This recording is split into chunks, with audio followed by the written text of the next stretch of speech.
That's just one of the hits that made Lionel Richie a true legend in the music world. This morning, he's looking back at a life in song with Kelefa Sanneh. Are they going to let me in? Are you kidding? Oh, what a Steinway. I think one of us should have a seat. Yeah, well, you know what? I'll take that honor, thank you. Even when playing composer George Gershwin's piano in Washington's Library of Congress, for Lionel Richie, performing comes naturally. So cool to be in this building. They got all these writers up here, Aristotle, Hugo, Richie. I like the way that sounds. Although you must admit, I mean, this is slightly overwhelming. Richie is being awarded the library's Gershwin Prize for lifetime achievement. You're here not as a tourist, you're being inducted. I keep thinking of Tuskegee, Alabama. That's where it started. Born in Tuskegee in 1949, Richie has been a worldwide superstar for some 50 years. First as one of the Commodores, then as a solo artist. Now you put it right here for good luck, darling. I sure will. Now as a judge on American Idol. Still, Lionel Brockman Richie Jr. says his worldview was formed on the campus of Tuskegee University, with his parents, Lionel Sr., a U.S. Army systems analyst, and Alberta Foster, a teacher. When did you first realize how unusual your childhood was? Now remember now, this is in the middle of the 50s, 60s, you know, right in the middle of the storm of civil rights. And we were these kids growing up on a college campus with everything available to us. That's the Tuskegee Airmen over there. World War II heroes. World War II heroes. Just walking around. But you didn't realize they couldn't vote. He says the campus was his protective bubble. We just thought that was a normal thing. Doctors, lawyers, PhDs. All black. All black. And we didn't realize that was because of segregation. There was no place else for them to go where black people could thrive. Of course, Richie had his own idea of success. For you, growing up surrounded by black lawyers, black doctors, black war heroes, and you decide to form a funk band. This was disastrous. You have to understand. To walk into my family home and say to my mom, dad, grandma, yeah, I joined this band, the Commodores, we're the Black Beatles, and my poor grandmother, mom and dad almost had a nervous breakdown. And then from the community, you could see everyone passing going, oh, there's poor Lionel. Poor misguided Lionel. You know? He didn't seem misguided for long.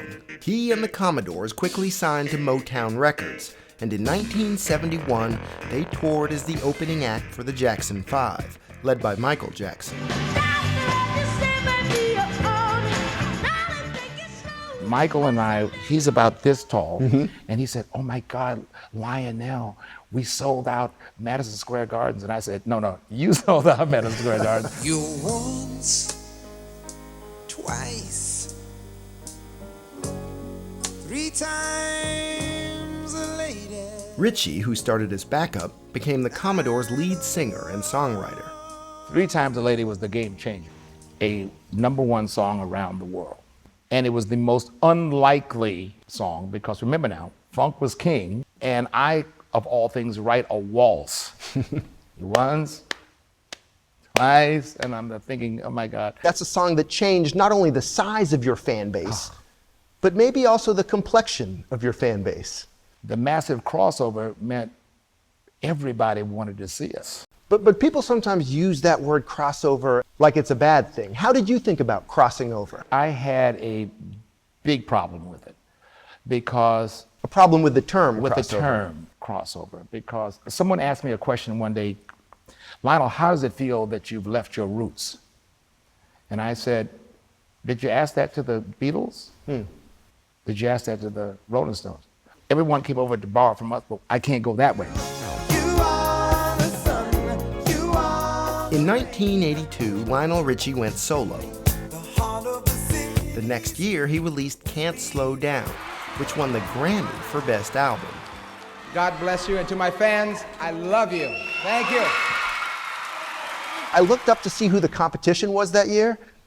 Bruce Springsteen, born in the USA, Prince, Purple Rain, Tina Turner, Private Dancer, and Cyndi Lauper, She's So Unusual. So I can leave there. I can leave right now. I just dropped the mic. I'm stuck on you. I've got this feeling down deep in my soul that I just can't do. The hits included Stuck on You, Hello, Hello, is it me you're looking for all night long? and one of my favorite songs of all time, Well, my friends, the time has come. I've got Karamu, Fiesta.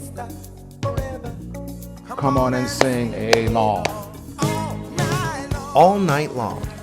It's a multilingual song, sort of. I called a friend of mine in Jamaica and I said, listen, when Bob Marley said, Woje, my boji, na boji, what is he saying? And he said, absolutely nothing, man. It doesn't mean it. So I went back and I wrote Tambalite said the moya. Yeah, Jambo Jambo, wait the pate, oh, we're going. Of course, it means absolutely nothing.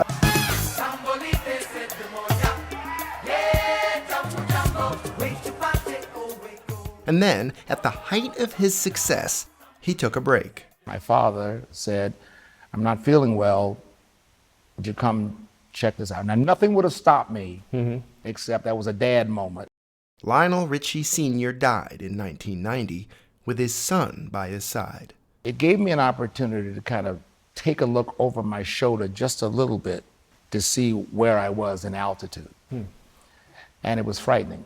His father's death, he says, changed his perspective. I became so nostalgic. I was famous, recognized around the world, but I missed all the Christmases and the New Year's. I'd been along with you inside my mind. These days, Lionel Richie works at his own pace. It's now been 13 years since your last album of all new songs. That's crazy, right? How much longer will your fans have to wait? The answer is, it will be this year, I promise. A new generation of fans sees him on American Idol and on social media, although he's less popular there than his influencer daughters, Nicole and Sophia. Do they give you advice about how to navigate this new kind of celebrity that exists now? Yes. But do you take it? Yes, I do. Believe it or not, I do.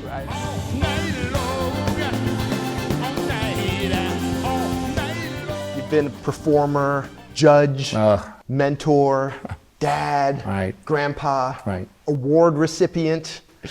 Yeah. What's your favorite role? Just being Lionel Richie. Although I will tell you, of all of those, the one that has taught me the greatest lessons in the world is Dad. But overall, the journey of Lionel Richie, if I may speak of myself in third party, you know, the whole adventure is just an amazing ride.